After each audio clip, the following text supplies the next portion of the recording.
Good morning. And yes, we do have Bible study tonight. We hope you'll be a part of it. We really are hoping you'll be a part of it. We thank God for that.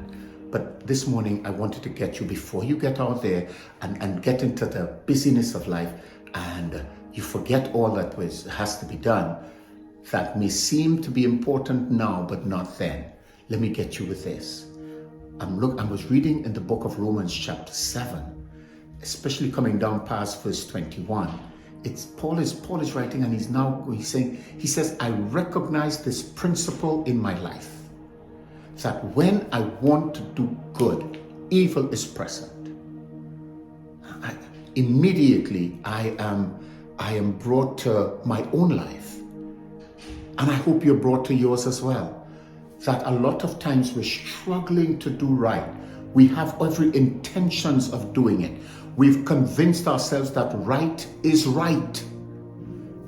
But when it comes to the execution of it, things go wrong sometimes, and it muddles up our intentions. We get back to where I'm sure you'd have gone into a situation at some point in this week where you started off, you're thinking you're going to get something done like this. And by the time you're finished, you realize you were derailed, things went haywire, and your intentions were not lived up. Paul says there's a principle that inside of me there is a struggle.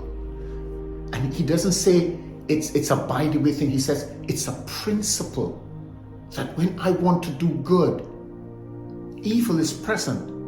And at the end, it seems I'm doing the wrong instead of doing the right. My intentions are good, but my execution is not in accordance with my intentions. Things happen. Things go wrong. We walk in a path that sometimes is undulating, and sometimes we meet with all kinds of stuff along the way that derail us. And I want to say, Paul doesn't just leave me in the quagmire of my own challenges.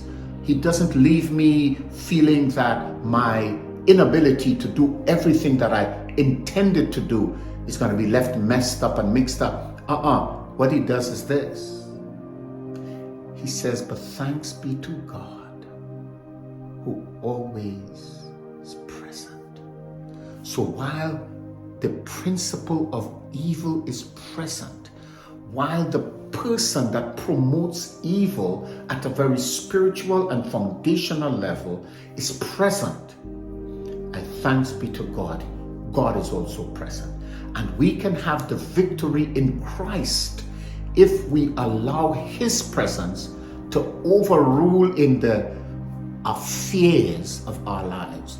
So now it's a matter of faith, because I cannot trust in my abilities to execute every time. And I know some stuff. I'm not standing here saying, I don't know anything. I have to just trust God. I rely on. Hold on. I know some stuff. But knowing the stuff doesn't allow me to abdicate or refuse God's attempts to ensure that my intentions, my good intentions, my pure intentions, my righteous intentions come to fruition. For that, I do need God. For that, I rely on him. For those kinds of results, he is the person I want in my corner.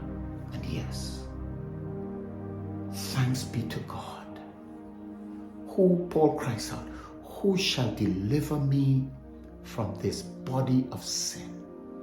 Who shall deliver me from this principle that stays with me? He enters chapter 8, verse 1 by saying, thanks be to God. My brother, my sister, you can say thanks be to God if you would have received of his strength and his will. You too can say thanks be to God, and you could walk out of the lifestyle of failed attempts, intentions gone awry, waylaid dispositions, and simply hit the mark with God. I hope this morning as you walk through your life and for the rest of the day as you get things done, I hope you remember that knowing the stuff doesn't guarantee good outcomes, but knowing your God guarantees righteous execution and excellent results. God bless.